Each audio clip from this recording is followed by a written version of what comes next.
Call it sleep paralysis. I don't care. At this point, I'm used to people throwing explanations and diagnoses at me. Everybody wants to be the one to make sense of what I'm saying. I can tell you now, it does not make sense, and I could not care less about your analysis of my psyche. The first night was like any other night. I brushed my teeth, changed into my pajamas, and sank into bed. Like everybody else. Although I live in a town, there is seldom any sound from outside between 6 o'clock in the evening and 8 o'clock in the morning. The most you're likely to get is the wind singing through the trees or the low hum of engines from far-off cars. As you can imagine, this made the transition from conscious thought to dream rather seamless. I don't remember whatever I had dreamed about that night, which is unusual for me. My dreams are usually so vivid, vibrant colors or dark grays and blacks. Always memorable. Not that night though. I awoke in a sweat from the heat of my room. Assuming I had left the radiator on, I willed myself out of bed. Nothing. Panic gripped me, causing my muscles to tense. I tried to move again, but to absolutely no avail. The sweat was soaking through my blue pajama shirt by now, and my eyes darted around the room in desperation. I tried to call out in the hope that my mother would hear me, but I was mute. It was at this moment that my eyes focused directly above me. My guts churned as if to force a wail, and my muscles went into spasm as my natural reaction was to thrash. Descending slowly, almost mirroring my pose, was a figure. The only detail I absorbed before passing out from shock was how pale its visage was, almost glowing as it reflected the moonlight from my window. I kept the night's events to myself. It had been a dream, a vile dream which had left me with a day of grogginess and headaches. I put it to the back of my mind and went about my day as usual. Just as the night before and every night prior to that, I went about my routine. Teeth, pajamas, bed. As usual, I drifted away without incident. Then, the sweat. I woke up drenched, head to toe, the sheets stuck to my legs and my hair clinging to my scalp. The heat of the room made it impossible to take a full breath. I was not concerned with breathing. I knew what was coming, which meant my focus had to be on getting out of that bed. I drew every ounce of energy I had and attempted to hurl my body from the mattress. No success. I was a cadaver, waiting to be incised and drained. Eyes on the ceiling, I braced myself against whatever this roommate had in store for me. Right on time, the glaring mass came into view and began its descent. As the gap between us narrowed, the femininity of my visitor became apparent. Her eyes were so sympathetic. Her hair acted as a skullcap. My stomach threatened to expel my dinner. It took about 5 minutes for her to reach her destination. About half a foot from my face, she halted. I could feel my eyes bulging. Her face unchanging, she removed a hand from her garment and set about reaching for my face. I must have lost consciousness because suddenly I was awakened by her freezing cold touch. In contrast to the heat of the room and my skin, it felt as though she jammed the blade into my cheek. She ran her fingers from my temple to my chin like a mother comforting a frightened child. My breath caught in my chest, and I lost control of my bladder. There were no thoughts. My jaw was clenched, and my eyes were fixed on hers. My body was ceasing all basic function out of sheer horror. As my oxygen-starved brain was about to put me to sleep, she withdrew her digits and hid them away in the folds of her clothing. My lungs frantically pumped air in an attempt to restore normal function.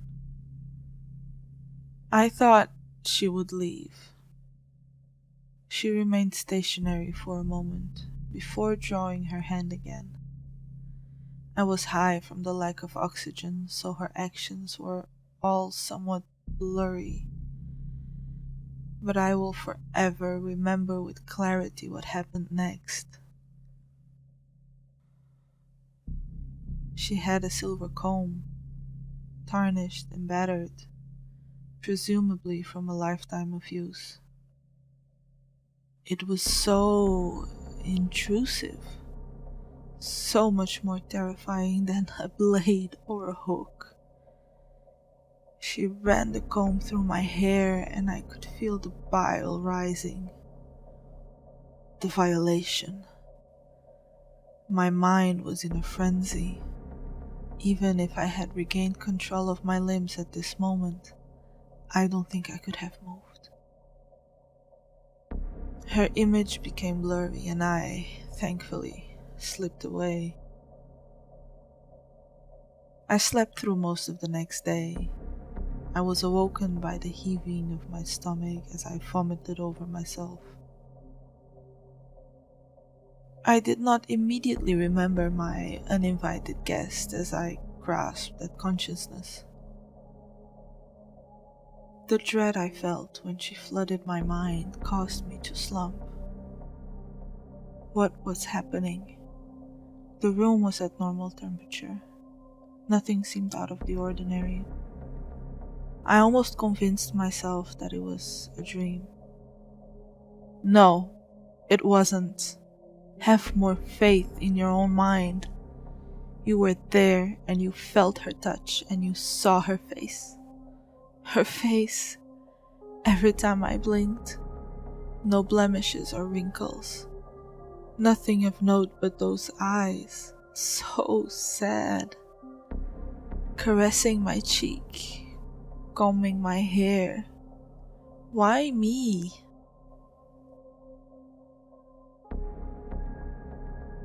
Sleep did not come easily to me that night. I had avoided my family for the day. I wouldn't have known what to say. Where's the balance between hello and check my wardrobe for monsters? I tried to stay awake. I drank. I attempted to read. I walked. Oh, I walked for hours. Around the town, down to the sea. The sea was tempting me.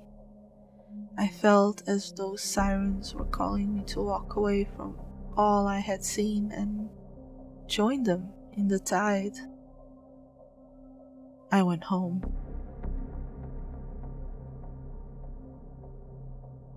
I stayed awake by lamplight for as long as my eyes would allow before falling into a deep sleep in the armchair. My exhaustion promised to force me to sleep through anything that was to occur before daybreak. I dreamt that night. I saw my family at breakfast. It was probably the most uneventful dream of my life. No extreme colors or darkness. We were all together, eating pastries and drinking juice. A pleasant dream that I was sure to relive the next morning. When I was woken, I felt relief. It was bright. I had made it through the night. I remained in the chair, dozing for a while, regretting my decision to sleep downstairs. I eventually decided to relocate to my bedroom, where I would be met by clean linens and a more comfortable rest before breakfast. Before I could move, I realized how hot the room was. I was frozen. I shut my eyes around the room only to discover that I had mistaken the light from the lamp for dawn. I didn't have to wait this time. She was there, crouched at my legs, her whole being in heaves of sorrow, silent convulsions of absolute dismay. This was the most awake my mind had been, the most present she had been. I did not attempt to throw myself from the chair. I watched her as she rose and leaned over me. As she had the night before, she kept her face half a foot away from mine. She continued to silently sob and stare into my eyes. Why was she so distressed? What did she need me to do to make this all go away? I filled with sorrow as her display of grief became more and more intense. Her lips began to part, and so did mine. Where cries should have come from her, they came from me, in my voice. She began to keen and wail through me. I was repulsed. I had no control. The moaning grew louder. I was almost screaming. The sound of concerned footsteps could barely be heard over my cries. Suddenly, it stopped. My muscles relaxed. My vocal cords loosened and she was gone. The silence was a bliss one moment, half a moment. The running footsteps from upstairs ended with a yelp and a series of thuds. I ran to the hallway to find my mother at the foot of the stairs, broken and silent. I was frozen.